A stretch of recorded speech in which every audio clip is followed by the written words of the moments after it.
Okay, guys, Gwen here.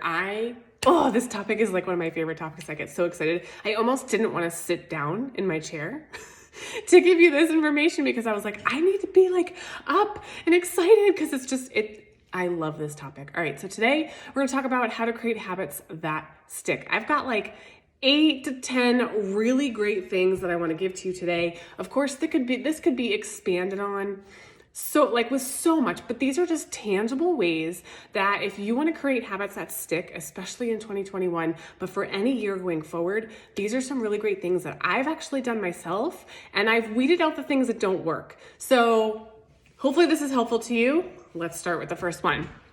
The first thing I think is super important when you're looking at creating habits that stick is starting small. Now, you guys know me. I need my notes. I've got everything written down so I don't forget to tell you one of the most important steps. That's just how my brain works. And you know what? That could even be a tip for you. Write things down, and we're going to talk about that later. Start small. What I want you to do is work backwards. So I know that's like, what do you mean work backwards? So I want you to look at your year, right? If you have this big vision that you want to accomplish, this big dream or goal that you want to accomplish in 2021, put that down on paper. Put that big dream. Don't let yourself be limited by what you think you can accomplish. Like, just put the dream on the paper, okay? And then we're going to work backwards. How that works is you look at the big dream and you break it down into maybe 2 smaller goals or dreams that can start to get you there. And then you break those goals into smaller goals, and you break those goals into smaller goals. And so we're making these small, tangible goals because we're going to work on them one at a time. We don't just go into a year and say, you know what, this year I want to make $250,000. I mean, that is a great big goal. You want to have that? That's a dream. That's a goal. You put it on your board, but you can't just go from 0 to 250. So what are the small steps that are going to get you there? Work backwards, break it down. What I love to do with that too is, so once you've broken down to bite-sized tangible goals, because you want to go at this in like 12-week periods, okay? So it's not going to be like you start in January and you want to be here by December, because 85% of us are going to quit like 2 months in, especially if you don't see immediate return on what you're working on. So if we work in 12-week chunks, you're going to do so much better. So let's pick smaller goals that we can accomplish in a 12-week time. Now, once you get to that first 12-week goal, the first thing that you want to accomplish or achieve, I don't have them here on my desk, I have sticky notes. So there's little things that you can do every single day, right? Or every single month to get you working closer towards that goal that you just set. I like to break them down into sticky notes that I can put up on the wall. And let's just say, for sake of ease, I'm going to talk about a real estate goal. Maybe I want to get 5 listings in my next 12-week period. I'm going to put 5 sticky notes up on the wall. Each one represents a listing, and I'm going to write on it 1 listing. And when I get one, then I can pull that sticky note off. So for me, I write it down, and by that, it like concretes itself in my brain. And then by being able to physically pull one off the wall, it changes the way your body reacts to accomplishing that goal. So that's my first one. Start small, or break it down from a really big goal and get to your smaller tangible goals that you can do in a 12-week period. Okay. Know and write down, this is number 2. Know and write down your excuses. This is probably a goal that you have tried to, attempted to, worked partially towards achieving at some point in your life, and you've probably made some sort of excuse why you can't or shouldn't or wouldn't or didn't, right? So take a piece of paper, just a regular piece of paper, fold it in half. On the left side of your paper, I want you to write down every excuse you've told yourself or can see yourself getting into, right? You can see yourself saying, oh, I don't have enough time, or I had to be home with the kids and that took all my time. See how time came up twice there? Like, maybe that's a trigger for me. Any kind of excuse that you might tell yourself to stop you from writing that goal. You're going to list all your excuses down the left side of your paper. And then I want you to flip that paper around. And on the right side, I want you to write the actual opposite of that excuse. So if it's, I don't have enough time, on the other side, you write, I make the time to achieve my goal, right? Or yeah, I make the time to achieve my goal, okay? So write the complete opposite on the right side. And then I want you to pin that up somewhere. You've got to see it every day in your brain, in your heart, in your mind. Pin it up so that you can see it every day. Because when you start slipping into the excuses, then you can go, okay, what's the opposite of that? Okay, there it is. That's what I'm going to focus on. Okay. Number 3, write it down. I told you we would talk about this. I am such a big proponent of writing things down, even like my notes.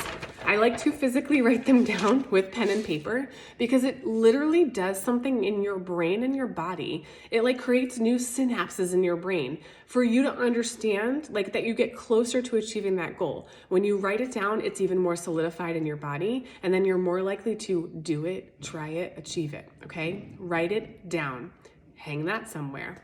And you can write down your big goal and then write down all the little things that you've broken that goal into, and then the littler ones, right? Hang it up somewhere so you can see it. It's really, really important. What are we on? 4? Don't evaluate yourself daily. This is so important. We all know that reaching goals is usually a long-term goal, right? Like it's not a sprint. Usually it's a marathon. And so if you go into your day and you're like, oh, I didn't do that one little thing today and now I just give up. That's it. The end. I'm not even going to do it anymore. Like no one would accomplish anything. That's just the truth. We all know that we have days that things arise that we can't control. You know, kids get sick, we get sick. So listen, do not count yourself out just because you have one failed day. It's like eating. Just because you had one bad meal doesn't mean that you need to eat the rest of your meals bad. Did that make any sense? Just because you have one bad meal, like you choose to eat something that's not great, doesn't mean that the rest of your meals are going to follow that same pattern. Tell yourself, okay, I had one bad meal. It's not a big deal. My next 2 meals are going to be really great. Okay. So that's really important. Give yourself like that 12-week period, but even look at a 30-day period. Like, okay, let me reevaluate myself in 30 days and see where I've gone in 30 days. How much have I changed? What's different? You know, what have I accomplished? And reevaluate yourself. If you set a goal and you haven't been able to achieve that one daily task the entire 30 days, maybe it's time to rework that little task and see how you can move it around or change it, or maybe just change your habits so that you can make that goal happen. Okay. 6 to 7 days, here's number 5. 6 to 7 days in is when most of us fail. Now, I've seen this time and time again with eating or drinking water or anything around diet, right? Exercising, because it gets hard. That's like the cusp of frustration where you're like, I feel like I've been going for so long, 6 or 7 days, and I haven't seen anything out of it, and I'm just going to quit. That's like the right before you reach the pinnacle of like, and then it gets easier to coast down that hill, right? You're starting to create new habits. Your body and your mind are not used to doing these things. So give it time. Remind yourself why. You should definitely have written down somewhere why you're doing what you're doing. You know, what's the reason you're showing up every day? What's driving you? Why are you here? Okay. Keep that hanging somewhere.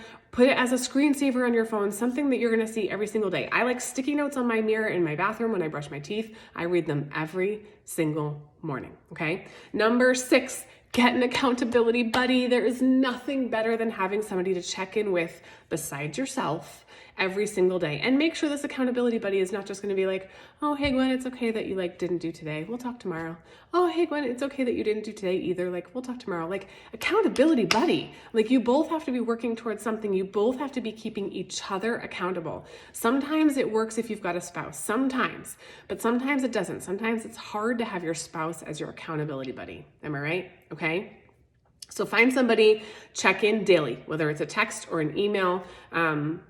There's no shame in that. We're not doing that to shame somebody. I can't believe you didn't accomplish your goal today, Gwen. I can't believe you didn't do that. That's not the reason, okay? The reason is to have somebody who can help you maybe move past some roadblocks. Maybe they can see why you haven't been able to achieve it, but you can't see it, okay? Accountability buddy. I think that was number 6. Number 7, if you are swapping, or if your goal is to not do something anymore. So let's just say you don't want to watch TV and before you go to bed. You don't want to have to use the TV as something that you need to do before you go to bed. So if you're trying to get rid of something and that's your goal, Swap it out with something else. So instead of watching TV, I'll make 30 minutes of reading and I'll read. Swap it out for a better habit, right? Like not something of similar, like, well, I'm not going to watch TV, but maybe I'll binge watch Netflix. Like same thing, guys. Okay. So swap it out with something that you can replace it with that's going to be a better habit. What was that? 7? Number 8. Don't expect perfection. I'm not perfect. You're not perfect. If you wake up and you have a perfect day, 365 days of the year, why are you setting goals? Right? You've already got it down. Like, what do you need to change? That's just a joke, but like we're not perfect. Like I said before, our kids get sick, we get sick, things come up that we can't control. What if a year ago, your goal as a realtor was to go door knock on doors physically in person and you wanted to hit 5 a month? And then the pandemic happened. You have absolutely no control over that. Like you have no control over that. So know that you can change and ebb and flow when things are not inside your control. But you can't be perfect and none of us can, and we're not here to. And in fact, it's okay because those imperfections and those things that don't always go right are going to teach us a lesson. They're there for a reason. They're teaching us how to change, how to shift, how to pivot, right? And make the things happen that we want to make happen. It will grow your mind so much that you will look back on the entire year after you do this and be like, wow, I've come a long way. Really, really, really awesome. And number 9 is visualize. When I was a gymnast, a competitive gymnast, my coach used to have us sit down, first of all, watch the Rocky movie. So we'd watch Rocky, the fight scene, and the beach scene. Like we'd watch like most of the movie. And then he would have us sit in a quiet spot, close our eyes, and visualize ourselves on beam, bars, floor, vault, doing our routine and perfecting it. And if we fell off during it or we messed up, we had to start back over in our mind, eyes closed, visualizing us doing each routine perfectly. And we couldn't get up until we went through an entire visualization without any mess ups or any spoofs or anything going wrong. Now I'm going to kind of change that a little bit because I want your brain to get used to this. So what I want you to do is and this can just take 5 minutes a day, you guys. You can get into bed and do this. You can wake up in the morning and do this. Easy peasy. Visualize yourself performing the bad habit, if it's a habit that you're getting rid of, and then performing the alternative, right? So you see yourself doing the bad one and you're like, nope, I'm going to do the other one. And you visualize yourself doing the alternative. And then at the end of your visualization, I want you to visualize yourself in a really positive state, whether that's like you in the background being like, yeah, and like screaming, or it's just like you being so happy and so comforted knowing that you are capable of doing these huge things. You're capable of growing your mindset. You're capable of making these changes. You're capable of changing your life just by little teeny tiny changes every single day, right? I'm going to give you a bonus. I think I already talked about it, but I'm going to say it again. Write down your why. Write down your why and be so heart-centered and connected on this. Like you need to be connected to the reason why you're showing up.